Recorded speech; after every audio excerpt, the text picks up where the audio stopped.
Hello, everyone. Welcome back to 78 Reflections. I'm Patty Elaine, and I'm so glad you're here. Today, I am going to do a video response to Chanel Day's End of the Year Tarot Tag 2025. And we're going to jump right in. Starting with the deck that I loved using the most this year. I have to show you this bag. Love this bag. It is the Shadowland Tarot. The Shadowland Tarot was I believe it was a February purchase for me. And I was wanting to do some shadow work, and I did a lot of research about shadow decks and went around in circles for quite a while and ended up purchasing this deck. And I will say that I immediately fell in love with it. I just think it is funny. I think it is very thought-provoking. And this deck definitely increased my breadth and depth of knowledge in the tarot. I can't really say I use this for shadow work, but I love this deck. And it is the deck I loved using most this year. I use it frequently. I think I used it for an entire month when I first got it. And I was doing wobble readings, I think, on my TarotTube channel. So I think I did a walkthrough of this deck and everything. I was completely obsessed with it. The Knight of Wands with his hair on fire. What could be more amazing than that? So, for prompt 1, the deck I loved using most this year, Shadowland Tarot. Prompt 2, the most recent edition. The most recent edition is the Lubanco Tarot. Towards the end of this year, I started to realize that my consumption of tarot decks was getting a little bit out of control. And so I really want to be more mindful of what I bring into my collection. And as soon as I heard the Lubanco Tarot was going mass market, I knew I wanted it. And some of these images will not please YouTube, I'm sure. But I spent a lot of time watching walkthroughs and really making sure this was going to be a good deck for me. And I'm delighted to have it. The cardstock quality is great. I love the matte cardstock. I love the imagery. It packs a punch, this deck. I only recently received it. I've done a few readings with it, and yikes. Not for the faint of heart, but I'm here for it. I'm really looking forward to getting to know this deck. I watched quite a long interview with the creator of this deck, and that really sealed the deal for me for purchasing it, because I was just really impressed with their knowledge of the tarot and their approach to this deck. And really just have such a strong appreciation for them as an artist and the work they've done with this deck. So very happy to have this deck. And this is my most recent edition, the Lubanco Tarot. Prompt 3, a deck that isn't my usual style, but I'm vibing with it. You know, this one was kind of hard, because I feel like a lot of the decks I work with in 2025 would not be my usual style. Now, this deck was not a new acquisition. In fact, this was one of my first, I think it was in my top first 5 tarot decks I ever owned. This is the Dreamkeepers Tarot. And I was really intrigued by it and wanting to work with dreams was why I purchased it. But I didn't vibe with it initially. I'm glad I didn't get rid of it. because I've been vibing with it in 2025. So I use this deck for my winter solstice reading this year, and I really like it. The guidebook is phenomenal. I will usually tell you that I have complicated relationships with guidebooks. Not this one. I really love this guidebook. So it's a great deck,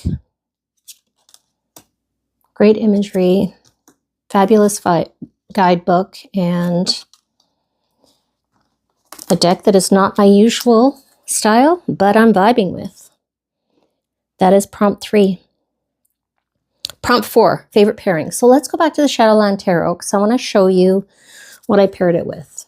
And this is, I think, a bit unusual because I paired tarot with tarot. It's not something I usually do. But I actually interviewed this deck and asked it what it wanted to be paired with. And it said no to everything except for except for this one. So I paired it with the Wild Unknown Tarot. And it was fantastic. And so I believe I was doing the wobble readings with this, which is inspired by the Chariot spread and the Mindful Tarot. And that means these represent the energies showing up for the day. And the card in the middle, it's a really good question to help you navigate. So when you look at the Two of Wands and the Hermit, and then you think about how the Father of Swords, the King of Swords, might help you navigate the energy of the Two of Wands and the Hermit. And especially with this Ghost Hermit, it might be about, making some decisions, getting some momentum going on. The Page of Wands with the Nine of Wands. We got the Magician in the middle. So you've got this energy here with this Page of Wands is interesting because they've got roots. But we know the Page of Wands is curious. But we've got this Nine of Wands energy, which is that energy of, fatigue, and this guy's burning the midnight oil. And so what's a really good question to navigate it? Well, what tools do we have available to us? How can we make magic happen in our lives? So love this combination. Did a whole series on it, and I will definitely work with this combination again. And then, speaking of the Wild Unknown, I was really having some Kim Krantz moments this year, 2025, because I also used the Wild Unknown to pair with the Lubanko, but this one was the archetypes. Now you can see that I altered it. I added keywords around, inspired by Danny Mystic. And I just want to take away some of these not very happy images from a YouTube perspective.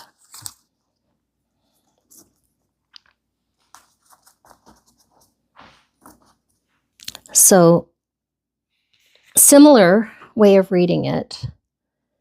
I have not worked with the Lubanko a lot. It's my newest deck, but I have been playing with this. And I know other people on TarotTube have been playing with it too. So it's not a unique idea. But we've got the Hermit here with Temperance. So we've got this internal, like looking to our own wisdom. I love this Hermit elevated in the celestial area.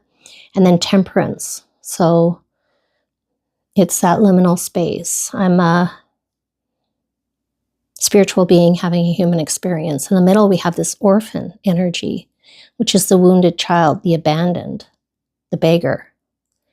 And so the way through is deep acceptance, solace, and deep love. Let's do another one. I'm not going to do a lot, I promise. So we've got the Five of Swords. Woo, the Five of Swords is showing up for me lately. So we've got the Five of Swords. We've got that energy of conflict. But remember, swords is our ideas, thoughts, perceptions. So it's often with ourselves, this conflict. And then we've got the Seven of Wands. We're standing our ground. what's the card in the middle? The Shapeshifter. So that's this elusive, formless trickster energy. And it's, you know, adaptive and humorous and you know, we got to lighten up a little. Got to lighten up. So those are my favorite pairings for prompt 4. Prompt 5, divination accessories. Well, you see some here. Crystals, candles. Over here, I have my pendulum, one of my pendulums. Love to work with pendulums. So generally for my tarot reading, what I will do is I have this very precious cloth that I will lay in the center. This is from a good friend that hosts retreats. She made this for me and I love it. You can put crystals in here, but I use it more as a spread cloth. There, I put my selenite block in the middle from the same friend, and then I can charge my deck. I'll also use sage, you know, fire, but I'll charge it. And then what I'll do is I'll, you know, shuffle in and deal my deck. And then I will draw 3 cards and I will put them here on this little stand. So I love this stand because you can put your cards, one on either side. What do we have here? We have the 9 of Swords with the Hierophant. And then in the middle, this of course we do, we have the Mountain. So I can leave that there all day. In here, I can put my crystal. I can put a charm, whatever it is I want. Let's not burn the Labanco Tarot. And other than that, I will also use charms. So let me just get rid of this. So I've been doing charm casting. Pretty new to it, but you know what? I enjoy it. And we have here, we have the apple. So I love just intuitively working with charms. So when I think about the apple, it could be nourishment, could be temptation. You tell me. So those are some of the divination accessories that I work with. Oh, I should also mention my journal, because I do journal almost every day. And I use journals like this. I buy the same one all the time, and I just work my way through them. I have quite a few of them now completed. What is coming up next? Prompt 6, great card backs. You know, I love the card backs of the Witch Sister Tarot. I also really love the cards. I mostly use this deck for my ancestry work. I would like to do a deck study of this. I don't know if I will, but I would like to. But I just think the backs are so beautiful. I really, really like this deck. It is a deck that I'm really learning a lot from. And I will definitely continue to work with it in my ancestry work, and maybe do a deck study 2026. I don't know. We'll see. Time will tell. This is a Peggy bag from Lisa Pepez's Peggy. I love that for the Witch Sister Tarot. Prompt 7, deck with a theme that I like. You know, I was trying to think about theme, and what I came to was the Tarot in Wonderland. This is an Alice deck. And I decided for my birthday this year, I'm a Leo, my birthday's in August. I decided I wanted to treat myself to an Alice deck. And I did a lot of research. I wanted a mass market deck because, well, I live in Canada. And so they're the most accessible. And I decided on this one. And I really loved it. I worked with it for part of July and most of August. I worked with the Alice deck. And I used it with my Inner Child deck, which is the Nicolette Chakotay deck reimagined. And I also used a Alice Oracle deck, which is this one, the Wonderland Oracle. This would also fit into the category of decks not really in my normal style, but that I'm vibing with. I just think this is adorable. And what I like about it, it's the pocket edition, is it has a message on the back. So in this one, wake up. The message on the back is, the spotlight is turned directly on you. Others are ready to listen and enjoy what you have to offer. To finally hear what you have been waiting to say for a long time. Well, I hope that's true. Thank you, Alice. She's very encouraging. If I want a message of encouragement, I turn to Alice, even if I'm not working with this deck. So that is a deck with a theme that I like. Most beautiful deck. Well, I have to say,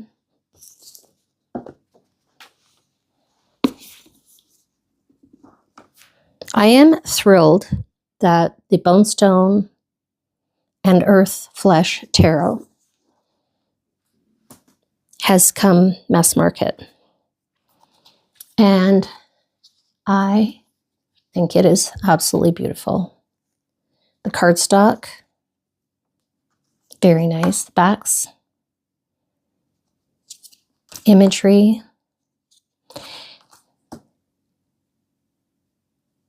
I have not worked with it a whole lot yet. I have flipped through it.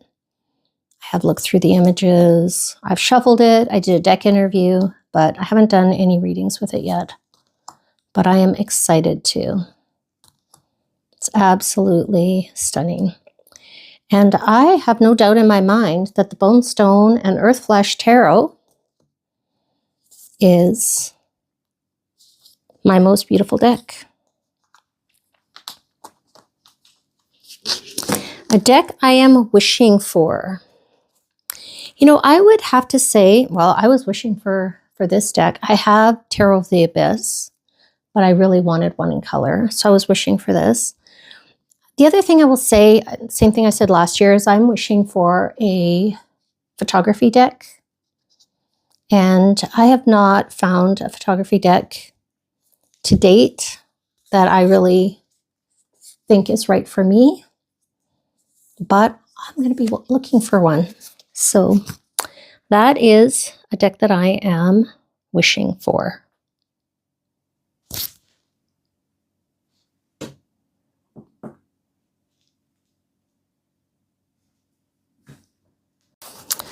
So for my tarot practice reflection, I would say that my tarot practice is very consistent. So I do a 3-card tarot spread every day in the morning when I wake up. It's the first thing I do when I get out of bed is I do a 3-card spread. And so what I'm going to do with that is I'm going to ask what energy is showing up for me today. And I'm going to ask what energy is competing with or counterbalancing that energy. And then in the middle, what's a really good question to help me navigate? So in this case, the 5 of Swords. So the 5 of Swords is you know, conflict, but the Swords is our thoughts, ideas, perceptions. So often the 5 of Swords is conflict with ourselves or maybe our priorities. And then we have the King of Pentacles. And the King of Pentacles is the master energy of this earthly realm of things we can see, feel, touch. And the King of Pentacles is all about wise management of resources. So we have this main energy showing up, which is feeling conflicted. And we have competing with that, this master energy that wants wise management of resources. And in the middle, we have the Eight of Wands. And so for me, this would speak to the way forward is messy, inspired action. The Eight of Wands is about movement and momentum. And so that's how I would read this. And when I do my spread in the morning, sometimes I will read the guidebooks. Sometimes I will journal. And sometimes I'll just look at the cards, put them on my stand, and carry on with my day and maybe reflect on them later. But that is a very consistent practice of mine. The other consistent practice of mine is alignment with the seasonal energy.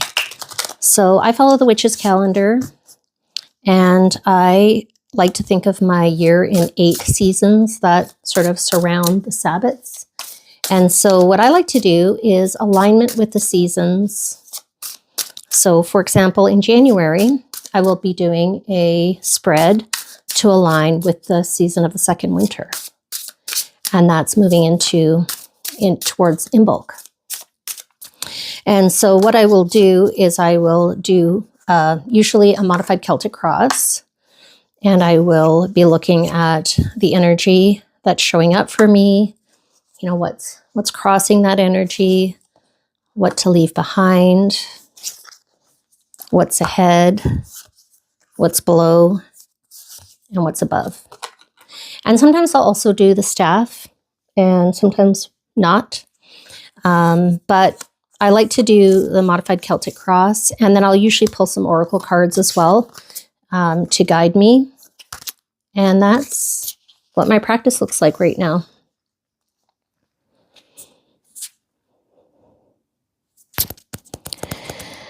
Prompt 12. Oh, I missed prompt 10. Which card sums up your year? Okay. Well, I thought about this for a long time. And, you know, this year, I really felt a lot of stress, a lot of pressure. I felt like I was being pulled in every direction. I felt like I didn't have enough to give. I felt the exhaustion and the trepidation of the Nine of Wands. This year was, if you go by your card of the year, this was a lover's year for me. And, you know, while I think that the Nine of Wands really expresses more so my experience of this year, when I think about what I learned from 2025, it really has more to do with the Lover's card. You know, the Lover's card for me is about, you know, alignment with our values, alignment with what makes us happy. It's about choice. And I think this depiction of the Lover's card from Dreamkeeper's Tarot is funny because they describe him as a house of cards. And, you know, she's got this celestial wisdom underneath her dress, which is, you know, mysterious and also largely out of her control. And I feel like 2025 was like that for me. It wasn't bad. It was just challenging. And I love it that their heads are being held up by those birds, because I definitely felt like my head wasn't touched my body for a lot of 2025. And so that leads us into 12, which is pulling a card for the coming year. Well, numerologically, the card for the coming year is the Chariot. And what's interesting about that is when I did my Celtic cross spread for the winter solstice, the Chariot card came up in my behind position. And so what I should leave behind. And I had to really think about this for a long time. And what it ended up coming down to for me is my relationship with moving forward in life, because the Chariot card is always is all about forward momentum.